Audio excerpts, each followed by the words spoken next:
¿Cómo están?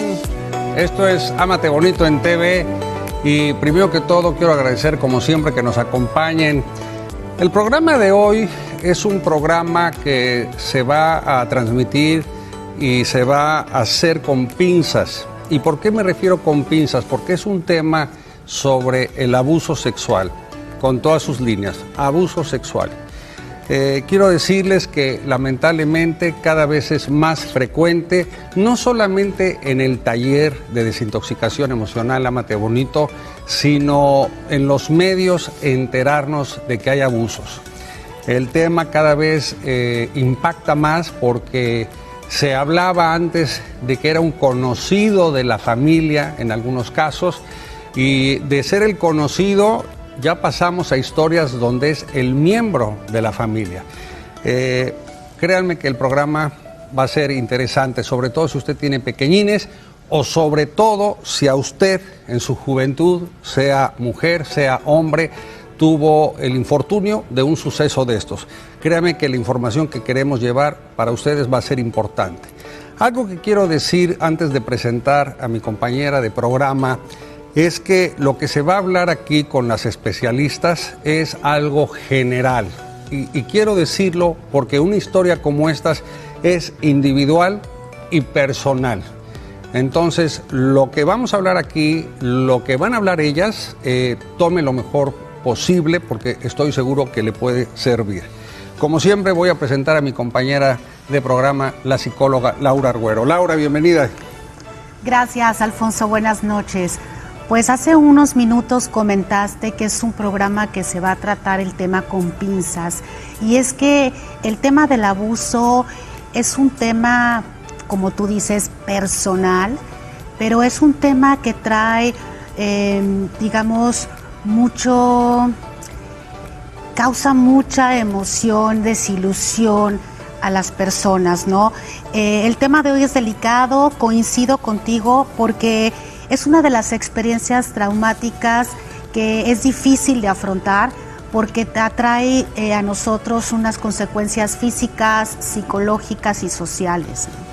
En Quintana Roo, Alfonso, de acuerdo con el Secretariado Ejecutivo del Sistema Nacional de Seguridad, se han registrado un aumento del 27% en delitos sexuales a comparación del año pasado, siendo Solidaridad y Benito Juárez donde son los mayores casos, Alfonso.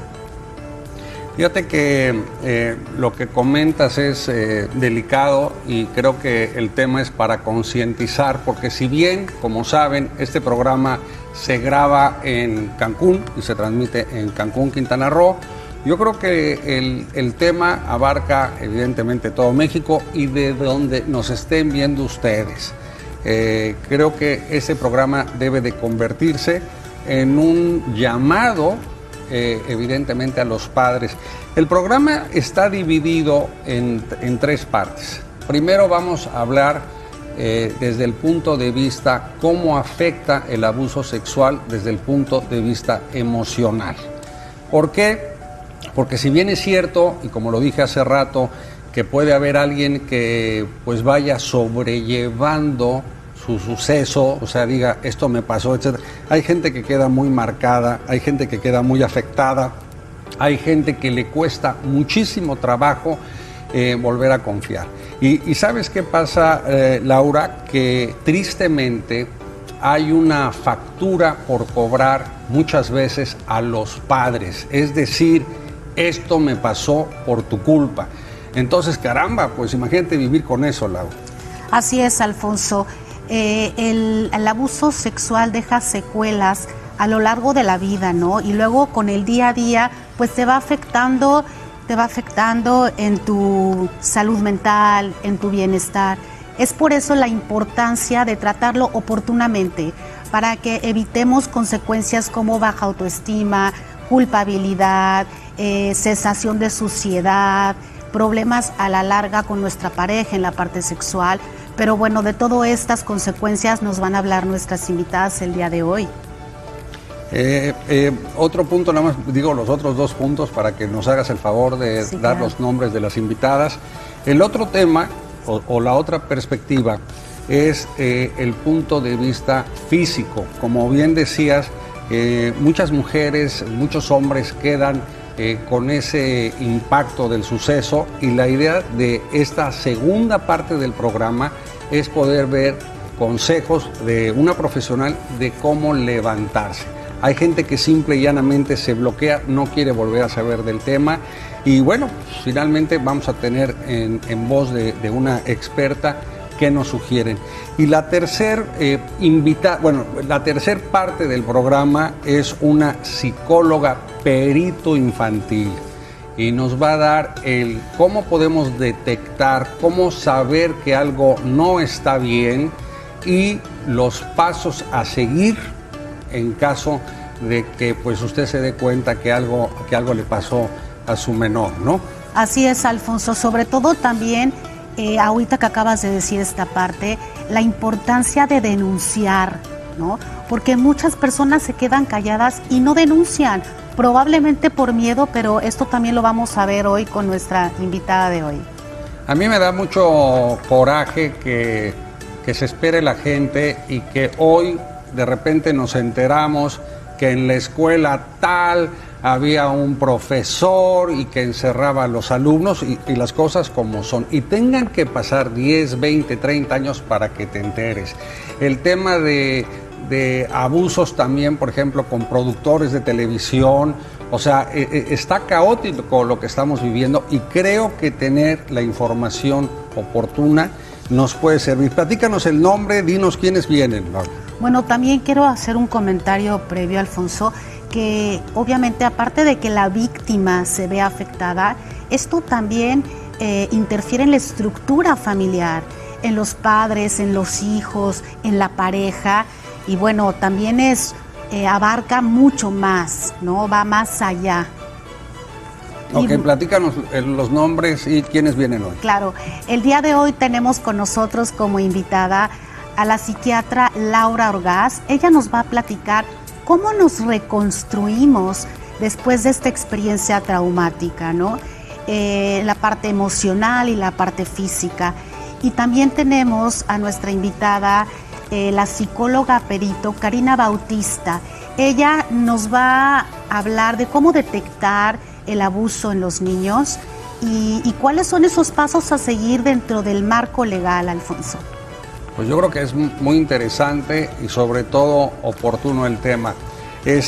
Yo les pido, por favor, acuérdense que si quieren entrar a ver los programas, este es el programa número 7.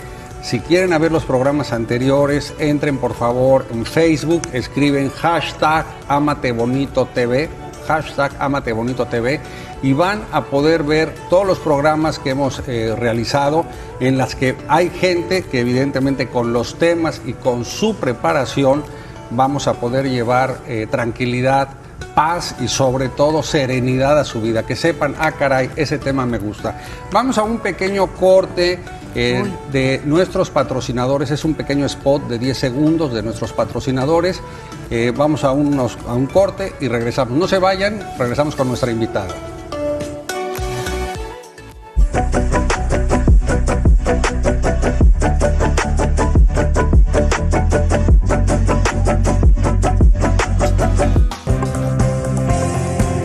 Tengo el gusto de tener aquí a la doctora Laura Orgaz. Doctora, bienvenida. Hola, buenas noches, Alfonso. Bienvenida, gracias, Laura. Hola, Laura, buenas noches. Primero que todo, gracias por venir. Gracias, y por aceptar es un gusto. este tema que sabemos es complejo. Doctora, empiezo por cómo afecta la parte emocional un abuso sexual, la edad que sea, en tu experiencia. Ok, bueno. Primero por la parte que es emocional, por la parte psíquica. ¿Cómo afecta cuando en la infancia? ¿Qué son los primeros síntomas que pueden empezar a aparecer en un niño o niña que ha tenido este evento desagradable? Es la ecopresis o la enuresis. ¿Qué es esto? Es cuando se empiezan a orinar en la cama o se empiezan a hacer popó en la cama. Entonces la mamá empieza a ver esto y es de ¿por qué si tú ya no hacías esto estás teniendo una regresión? Es lo que está pasando a nivel emocional del niño, porque está regresando a una época donde él se sentía a gusto, donde él se sentía seguro. Entonces, ya que no está en esta época, se siente que lo están amenazando y por eso estos son uno de los síntomas principales que empiezan a aparecer. La irritabilidad, el enojo. No precisamente va a andar triste, pero sí anda como con miedo, enojado, irritable, empieza en la escuela a pegarle a sus compañeritos o incluso conductas de hipersexualidad de los niños que quieren como ver las partes o tocar las partes de sus pares, de sus compañeritos íntimas o de su mamá o de su papá o de algún familiar. Obviamente no tienen idea del contexto, pero es una conducta hipersexualizada. Una pregunta, doctora, sobre lo que estás comentando, y quisiera dejarlo claro porque el tema de cuando se hacen pipís de niños, que quiero nada más brincar, ¿se hacen después del abuso o hay otras características o otras situaciones, por llamar así, en las que se pueden hacer pipí? O sea, porque sí sé que es un tema normal que hay niños que se hacen pipí en la cama ya de 5 o 7 años, entonces nada más para saber. La enuresis puede ser por muchas causas, Okay. Pero en esto, específicamente después de un abuso sexual, es posterior y es su forma como de sentirse protegido el niño o que está regresando a su etapa donde se sentía seguro.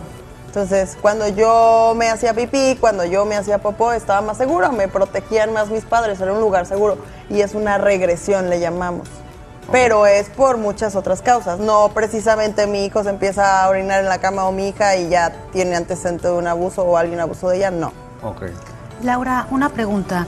En cuanto a tu experiencia en consulta, cuando llegan los padres con un niño que ha pasado por esta experiencia traumática, ¿cómo llegan diciéndote, no? Es que creemos o es que pasó cuando el niño no comenta nada en casa, pero obviamente lo notan raro? ¿Cómo llega un papá? No sé qué tiene, creo. ¿Cómo sospechó el papá?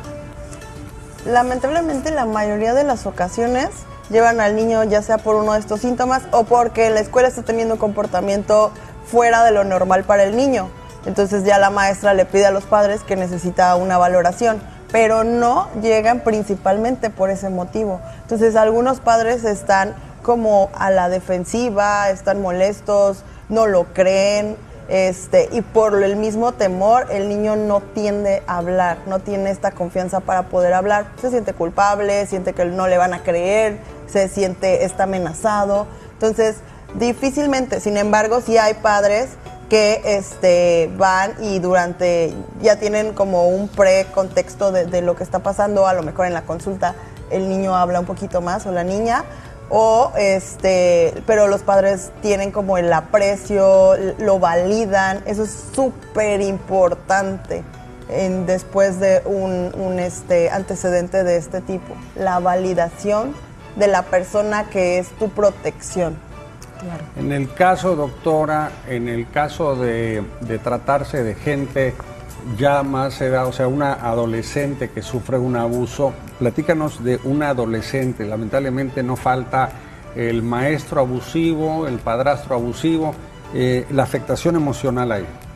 Claro, tocaste un tema importante, la adolescencia. Normalmente el niño no tiene como el contexto, no la realidad de todo lo que pasó, pero en la adolescencia es cuando empieza como a recordar y a darse cuenta del trauma que pasó, y entonces es cuando empiezan ahora sí los síntomas de depresión, los síntomas de ansiedad, y en la adolescencia ya los pueden manifestar, pero van al psiquiatra o van al psicólogo porque me siento irritable, porque no duermo, porque mi estado de ánimo está bajo, porque estoy inquieta, angustiada, pero no van por el contexto, por el motivo que desencadenó todo esto, porque como pasó hace 7 años más o menos es el promedio en el cual después vienen las repercusiones del niño. o de la niña del abuso. O sea, quiero entenderte que un niño, hasta de 6, 7 años después, ahí empiezan las repercusiones. En promedio. En promedio. Pero, ¿qué sucede con el adolescente si le toca en ese momento? O sea, una chica que estudia sexto de primaria, secundaria. Ahora sí, los síntomas se manifiestan, son más evidentes, empiezan a tener síntomas de ansiedad, de depresión o incluso uno de los principales diagnósticos después de un abuso sexual, que es el trastorno de estrés postraumático. Yo evito esa persona, yo evito esos lugares, yo evito tocar el tema, yo tengo miedo a salir, yo tengo sueños donde regreso a este acontecimiento, pesadillas, cualquier cosa que tenga que ver con el acontecimiento lo relaciono y lo evito también. Y aparte, síntomas de ansiedad. Entonces, lo más importante para el tratamiento es la validación de la persona, creerle, sobre todo en este caso ya sea el padre o la madre, creerle y no cuestionarlo, no dudar de lo que está narrando, porque ese es como el principal temor para poderlo expresar, que no me van a creer o que van a decir que fue mi culpa, cuando tenemos que quitarnos esa idea de que fue su culpa. La única o el único culpable es el agresor.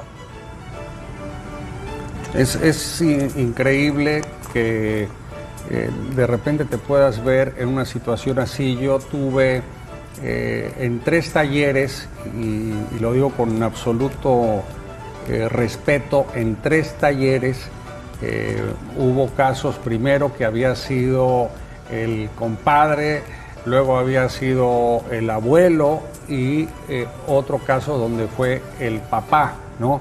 ¿Qué pasa ahí, por ejemplo, en la mente de un pequeño o una pequeña cuando sabe que algo no estuvo bien con el papá, o una chica de 14, 16 años sabe que no estuvo, hay algo que y no tiene esa validación o esa confianza de decirle a la mamá? Esto va a hacer que la ansiedad se incremente más, llegando a un trastorno de ansiedad, o que la depresión se incremente más, se exacerbe más. ¿Por qué? Porque no se está tratando, en ningún momento se está tratando. Entonces lo está guardando, esas emociones y todo eso que ha pasado lo está guardando. En algún momento va a explotar, pero es muy complejo. Entonces cada vez lo guardan más. A veces llegan a contarlo ya mayores de 18 años o en la adolescencia al amigo, a la amiga, al novio, a la novia. Y ya como que empiezan a descansar un poquito. Sin embargo, es muy importante que la validación de los padres, porque si no, esto incrementa más la ansiedad. Laura, estamos hablando de que, bueno, cuando este agresor es conocido, ¿no? Pero ¿qué pasa cuando el agresor no es conocido, ¿no? Y la víctima estaba, digamos, en la vía pública y fue agredida? ¿Qué diferencia hay entre que para el trauma para esta persona, el que haya sido conocido o no? A lo que me refiero es qué tan fácil va a ser el tratamiento.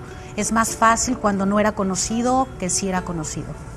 No, los dos va a ser muy, muy complicado, tanto conocido como desconocido. Pero acabas de tocar un tema importante. El 90% son del entorno o del núcleo familiar, los agresores. Muchísimo. El 10% ya es el del callejón oscuro, que te subiste a un carro equivocado, esto. Pero el del antro, el de la fiesta que puso alguna sustancia, pero el 90% es del núcleo familiar. Caramba. Pues vamos a un pequeño spot, vamos a un corte comercial y regresamos. No se vayan porque quiero hacerte una pregunta sobre ese tema. No se vayan, regresamos.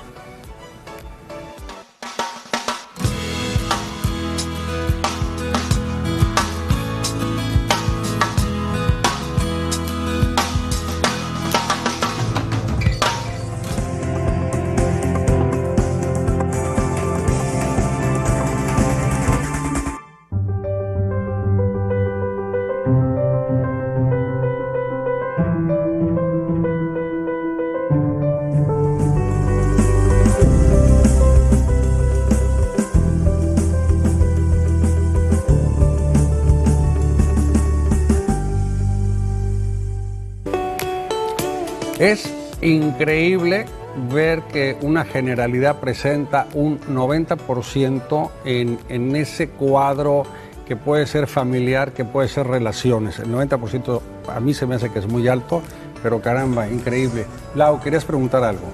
Sí, ya platicamos un poco de la parte emocional, ¿no? ¿Qué sucede con la víctima? Miedo, todos esos síntomas, ¿no? Pero ¿qué pasa con la parte física? Recién pasa el abuso, todo lo que conlleva esta parte física, Laura. Bueno, de primera instancia, pues hay que hacer las pruebas generales de enfermedades de transmisión sexual, pruebas de embarazo para poder tomar la píldora del día siguiente, obviamente con una valoración por el ginecólogo, por el médico de cabecera, primero. O sea, ¿por qué? Porque si incluso algunos ya dan como preventivo el tratamiento del PrEP con VIH por si tenía algún tipo de esta enfermedad de transmisión sexual el agresor. Pero esto ha ido avanzado para prevenir tanto embarazos como enfermedades de transmisión sexual. Eso es de primera instancia que se debe hacer. Posteriormente vamos a ir con lo mental. Okay. En la parte sexual,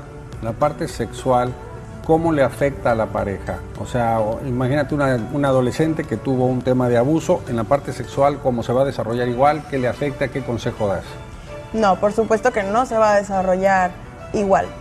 Como les mencionaba hace rato, el trastorno de estrés postraumático, se activan esos pensamientos como intrusivos, que quiere decir que llegan de la nada, en ocasiones, en algunos pacientes, no vamos a generalizar, algunos sí, algunos no, cuando van a tener un encuentro sexual, como que regresan, flashback, regreso a ese acontecimiento, entonces tengo como un mecanismo de defensa. ¿Por qué? Porque relaciono el acto sexual con una agresión hacia mí. Entonces, en ese momento pueden hacer alguna contracción, no querer rechazar a la pareja, excesivo dolor durante el acto sexual o simplemente entrar en una crisis de ansiedad o evitar las relaciones sexuales por completo por como recuerdo la relación que hay.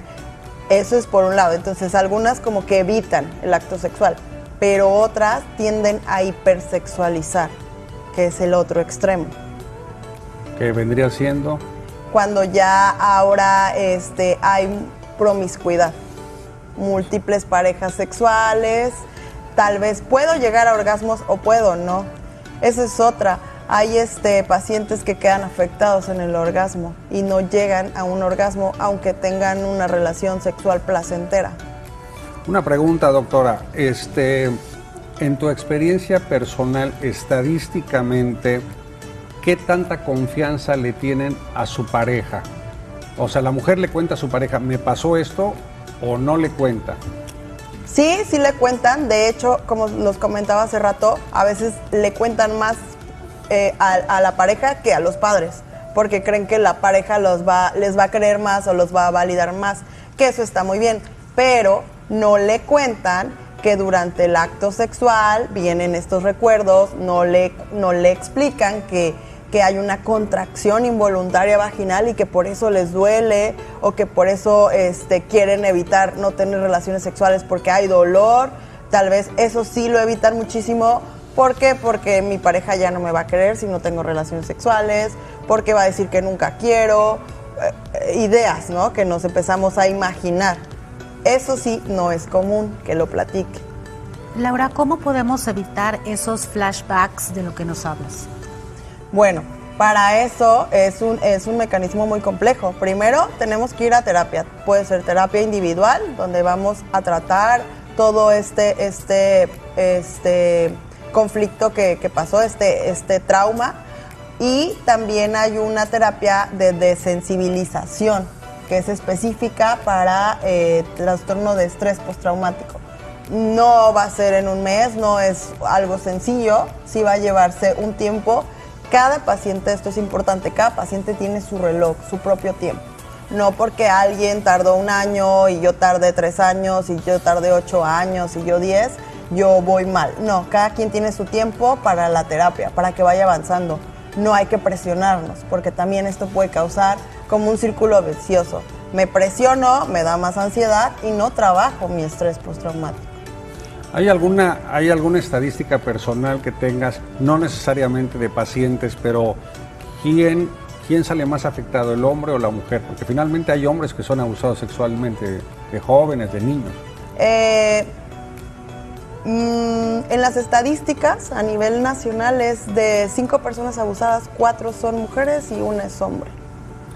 En esa estadística. Ok. Laura, en cuanto a lo que acabas de mencionar de el tipo de terapia, ¿qué tan bueno es la revictimización? Porque manejan mucho el vuelve otra vez a explicarme qué pasó, cómo fue, en dónde estabas, o sea, vuelves a vivir un poco el trauma, ¿no? Claro, por eso el tratamiento es individualizado. ¿Qué quiere decir? Que no el mismo le va a funcionar a todas las pacientes, ¿sí? Entonces, por ejemplo, es un tratamiento que no todas son aptas para esto, porque si yo no estoy lista, ahorita no estoy estable, por ejemplo, estoy en una depresión moderada o severa, no sería como el más recomendable en este momento para mí. Estoy estable, puedo. Y una pregunta, ¿a qué se deben esas lagunas mentales que de repente no te acuerdas? Es un mecanismo de defensa, bloqueo eso que me pasó, que me dolió tanto. E inclusive también hay un trastorno disociativo, que es uno de los padecimientos que vemos en psiquiatría después de un abuso. Bloquean como que toda esa etapa, no la recuerdan y es un mecanismo de defensa. Si el paciente no quiere recordarlo, no quiere abrir esa etapa, hay que respetarlo. Si el paciente dice, sí, me siento listo para saber qué pasó en esa etapa, ok, empezamos la terapia, pero hay que continuarla. No es la empiezo y la dejo a medias, porque si no esto puede ser contraproducente para mí. Como siempre, y como lo dije al principio, sí es importante dejar claro que lo que aquí se está comentando es en la experiencia de la doctora. No se puede generalizar, cosa que dejamos claro al principio. Ella platica desde su experiencia, pero algo que yo me atrevo a recomendar es, si usted sufrió, si usted sabe de un familiar, lo primero que tiene que haber es absoluto apoyo. Yo creo que nada peor le puede pasar a una persona que venir cargando con un suceso en la que a lo mejor inclusive denunció al padrastro o denunció al papá y no le creyeron. Entonces vienes viviendo con una desacreditación y con una invalidación que afecta, sí afecta, ¿no? Laura, ¿alguna pregunta más? Pues es un tema, la verdad, delicado, es un tema que da para mucho más, porque probablemente ahora que lo vean nuestros televidentes van a tener muchas dudas, donde pueden escribir, la doctora muy amablemente podrá responder alguna de sus dudas. Tenemos ahí sus datos también, porque creo que es un evento traumático que no podemos permitir que nos, mantenga desastrosa nuestra vida, ¿no? La vida es para vivirla feliz, para tener una sexualidad placentera, y el trabajar, como lo dijo la doctora, no va a ser fácil, pero se trate lo más pronto posible o cercano al evento, me imagino que es mejor a dejar pasar tiempo, ¿no, doctora? Doctora, te agradecemos muchísimo tu presencia. Lau te va a dar un regalo que te manda Maracamé, que esperamos que lo disfrutes. Muchas gracias. La puerta está abierta como siempre. Gracias. Está abierta como siempre y nos va a encantar seguir. Por favor, si tienen dudas, comenten.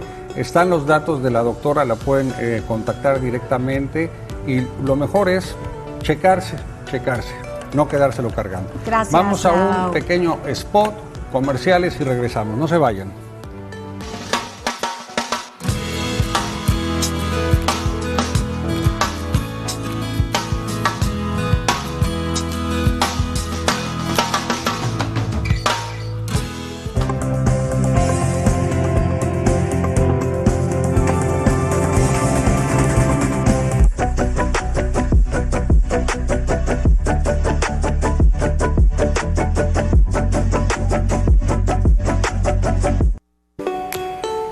¿Cómo están? Aquí estamos de vuelta y me da muchísimo gusto presentar a la psicóloga perito infantil Karina Bautista. Psicóloga, bienvenida. Muchas gracias por la invitación. No, por Felicidades, favor. felicidades y felicidades. Bienvenida, Karina, bienvenida. Gracias.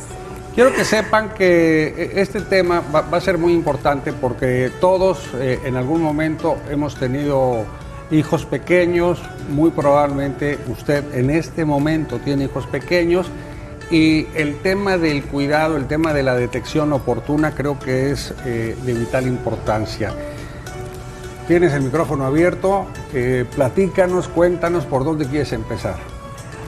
Bueno, pues hay muchísimo que platicar acerca del abuso sexual y lo primero que yo quisiera decirles es que no tengamos miedo de hablar de eso, que sí es cierto que hay que tratarlo con pincitas, pero también es importante hablarlo y no tener miedo de platicar abiertamente con nuestros hijos de que existen estas situaciones, porque no hay medida de protección más eficaz que el diálogo, la comunicación y el conocimiento.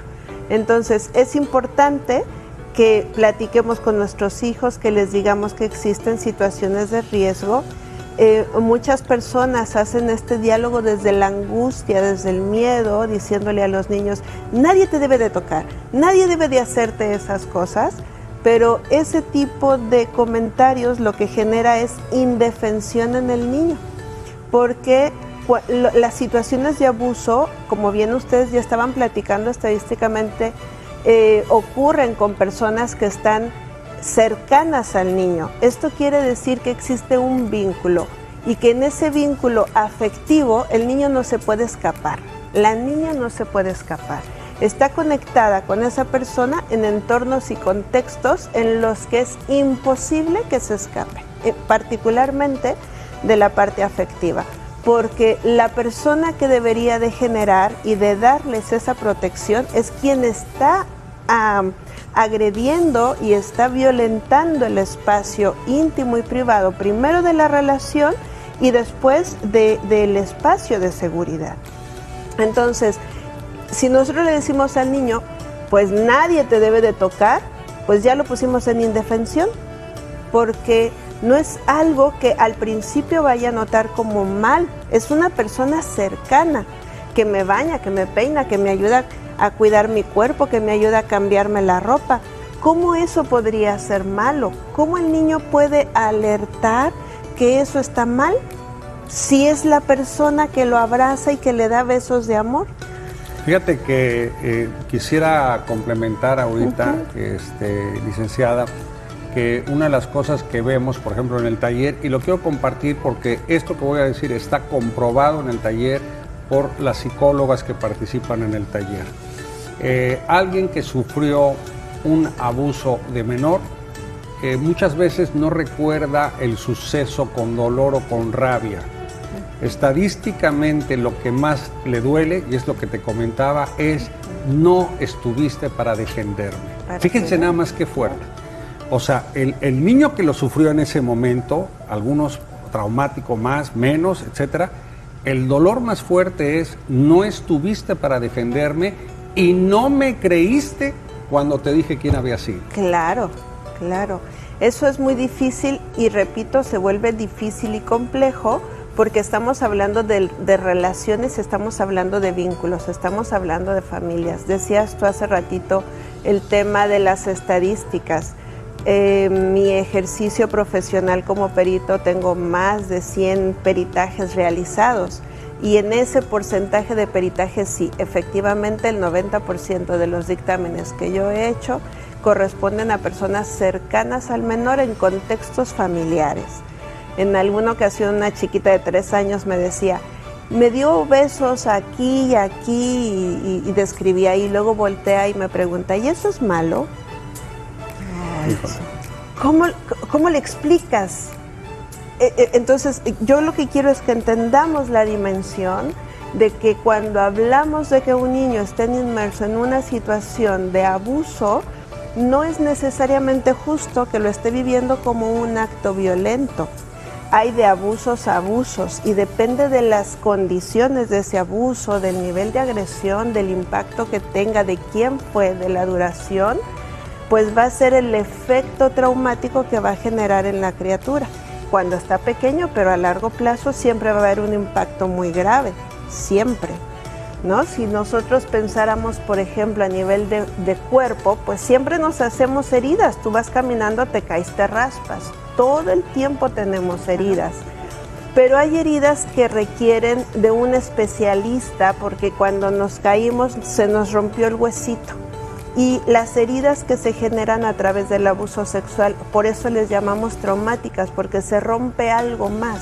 No solo es una herida emocional, es un dolor profundo en el alma y rompe a la persona y a eso es a lo que vamos a llamar el trauma. Afortunadamente de todos los traumas nos recuperamos, de todas las heridas nos recuperamos y ese también me gustaría que fuera un mensaje de esta conversación. No solamente el tema de la conversación y la precaución y la educación en la sexualidad, sino que de todas las heridas nos recuperamos. Y esta también es una herida de la que nosotros podemos sanar. Por muy profunda que sea, todas las heridas sanan. Pero hay algunas donde necesitamos el traumatólogo y donde necesitamos la rehabilitación y donde necesitamos un montón de cosas. Y esta es una herida que debe de ser atendida de manera interdisciplinaria. Muchas personas ayudando a que se recupere en diferentes momentos de nuestra vida, con diferentes técnicas, pero siempre con mucho cuidado y con mucha profesionalización, ¿no? O sea, lo más importante, quiero retomar, es atreverse, ¿no? Es atreverse a denunciar, atreverse a aceptar, atreverse a escuchar también a los hijos cuando tienen algo que decirnos, ¿no? Claro. Y como dice la psicóloga, de que salimos adelante, vamos a salir adelante. Aquí lo importante es tener el cuidado y tener pues esa contención familiar, ¿no? Claro. Educación sexual, educación emocional, vínculos amorosos, donde exista la escucha activa y afectiva, serían las medidas de protección para evitar este tipo de situaciones. ¿En qué momentos ocurre? Bueno, pues donde hay, sí, entornos que propician eso, los papás trabajan la mayor parte del tiempo, los niños se quedan a cuidado de alguien más, los papás tienen sus propias situaciones o dificultades que emocionalmente los mantienen ocupados, a lo mejor temas financieros, bueno, también hay padrastros en la estadística, no son los papás, entonces las segundas nupcias, eso nos mantiene muy distraídos de la crianza y el cuidado. La forma en que estamos ahora criando, educando a nuestros hijos es muy diferente de generaciones anteriores porque los contextos sociales han cambiado también. Ahora papá y mamá trabajan, sí o sí, porque si no, no salen adelante. Y eso deja una brecha, un espacio en el cuidado de los hijos. ¿Quién está allí para cuidarlos? ¿Dónde los dejamos mientras estamos trabajando? Entonces, en esas brechas y en esos espacios donde estoy tan agotada, donde estoy tan agotado haciendo todas estas tareas de adultos, no miro al hijo, no estoy atento al hijo. Entonces, bueno, sí, la invitación en la prevención pues es hacer estas pausas para sentarme con mi hijo, darle tiempo de calidad, cuidarlo, revisar también mis factores emocionales. Si yo siento que no estoy emocionalmente disponible para mi hijo, bueno, pues me llevo a la terapia, reparo para poder estar emocionalmente disponible para la crianza, que no es una tarea nada fácil, por supuesto. No, y que también el abuso en un menor afecta en la estructura familiar. Por la madre supuesto. se siente culpable y por otro lado también hay que tratar parte Claro. psicológica a la madre, ¿no? Claro, y que lo decimos aquí a nivel de estadística, pero a nivel sensible, que representa para una familia que esté dentro del sistema familiar la persona que comete estos abusos. Es decir, si es el padre el sustento de la casa, si es el padrastro, si es la persona que provee no solamente cuidado emocional, sino también el cuidado económico. Claro. ¿Cuál es el impacto sociocultural, no solo emocional, económico de estas familias. Cuando nosotros detectamos muchas de las razones por las que los niños se callan, las niñas, pues es justo porque tienen muy claro que depende de ese silencio toda esta estabilidad, equilibrio y estructura emocional. Es muy complejo, es muy complejo. Y de ahí también Claro. la importancia o el miedo a denunciar, Por supuesto. ¿no? Y el desconocimiento también, ¿no? ¿Cómo, a dónde me acerco? ¿Qué tengo que hacer? ¿Qué va a pasar si denuncio? ¿Cuáles son esos procesos para denunciar? Bueno, cuando nosotros detectamos, son poblaciones diferentes y pasos diferentes. Si el abuso se detecta en un menor de edad, pues es importante que el padre o la madre o ambos lo acompañen a presentar esta denuncia. Regularmente se hace en la Fiscalía de Delitos Sexuales, que se encuentra ahí en Avenida Iscaret, me parece. Y bueno, ahí van a presentar esta denuncia y se inicia un proceso.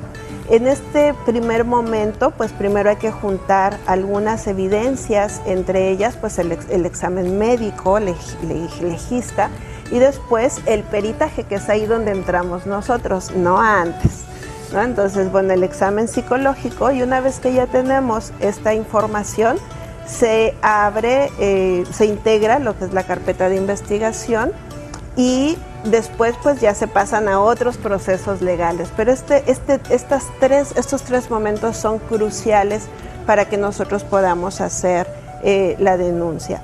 También pueden presentarse en la Comisión Ejecutiva de Atención a Víctimas, que se encuentra en Avenida Chilambalam. No ubico el número, pero está en Avenida Chilambalam. Allí les pueden también asignar un asesor jurídico, les pueden dar orientación para que puedan darle seguimiento a todo este proceso que es tan importante. Ahora, en el caso, por ejemplo, de ser una persona mayor de edad que acaba de ocurrir el incidente, bueno, pues es importante acudir inmediatamente también a las autoridades, mantenerse en la medida de lo posible sin bañarse para que puedan hacer recoger todas las pruebas, y pues también es el mismo proceso, a diferencia que puede asistir sola porque es mayor de edad. En el caso de los menores, pues siempre tendrá que asistir acompañado de un tutor, sus padres o un tutor legal. Para mí, a mí me resulta increíble, y acabas de comentar algo lamentablemente muy penoso, ¿no? Que muchas veces el abuso se da a veces por necesidad y con consentimiento. O sea, yo creo que no puede pasarle nada peor a una persona que, aparte de que no puedo hablar, no puedo decir porque estamos en casa de tus abuelos y nos corren, estamos en casa del padrastro y nos corre. Es un tema complicado, ¿no, Laura? Es un tema complicado, y sobre todo que muchas veces no alcanzamos a evaluar el daño tan grande, aguantarnos o callarnos, porque mi mamá se va a enojar porque es su novio, todo lo que conlleva esa parte emocional que el niño está cargando. Es fuerte, es difícil, porque pues como tú decías, se rompe esa parte de vínculo afectivo, ¿no? Caramba, pues hemos llegado al final de este programa, te agradecemos muchísimo. Maracamé te manda este regalo. Muchísimas gracias. Ahora sí que lo disfrutes. Delicioso. La puerta está abierta. Muchas gracias. Creo que hay mucho tema para invitarte. El tiempo pasa volado, lo mismo con la doctora Orgaz. Vamos a un pequeño spot, unos comerciales, y regresamos. No se vayan, por favor.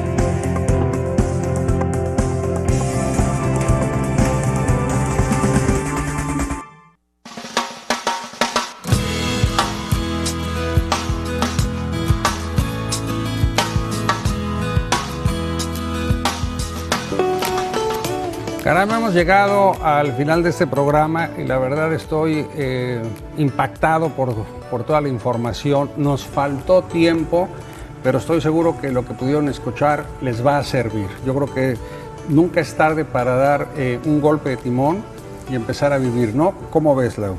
Así es, Alfonso.